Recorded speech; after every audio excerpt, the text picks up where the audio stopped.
Can you name the 3 rules of lighting? Good, because they're wrong. I'm Doug Walker, and this is Roominess.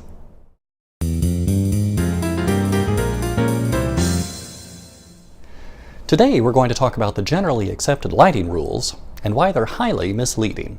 If you have questions or thoughts you'd like to share about lighting, drop me a line in the comments below. And to get more bite-sized interior decor advice from my channel, hit the subscribe button. Lighting is one of the most important aspects of design. It is also one of the most overlooked. If you've watched more than a handful of decorating shows, you've probably heard the 3 rules of lighting. Number 1, thou shalt provide general lighting in thy space to emulate the sun in the heavens.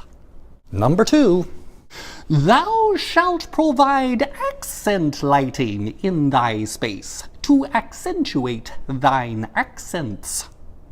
And number 3, thou shalt provide task lighting in thy space for better to read the book of lighting rules.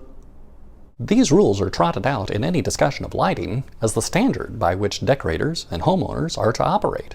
But here's the problem. These rules were made by the people who make and sell lights.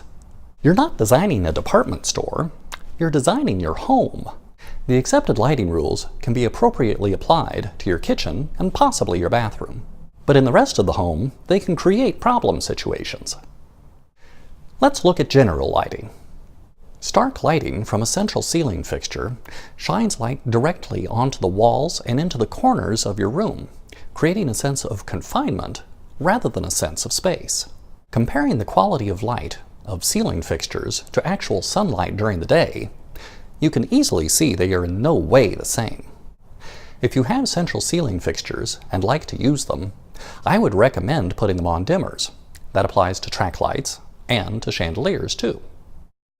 In my last house, I used dark shades on my chandelier bulbs in order to aim the light directly down at the table.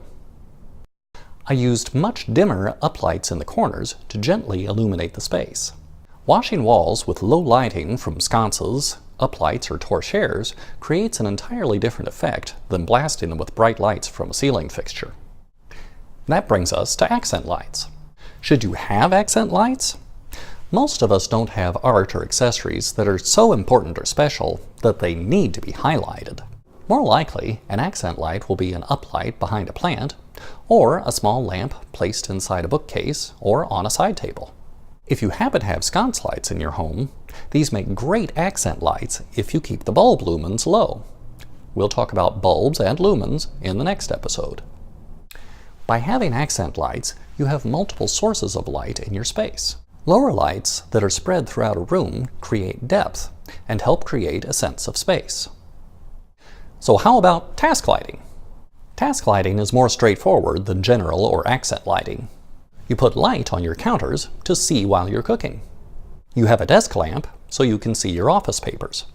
A good bright light to see your woodworking.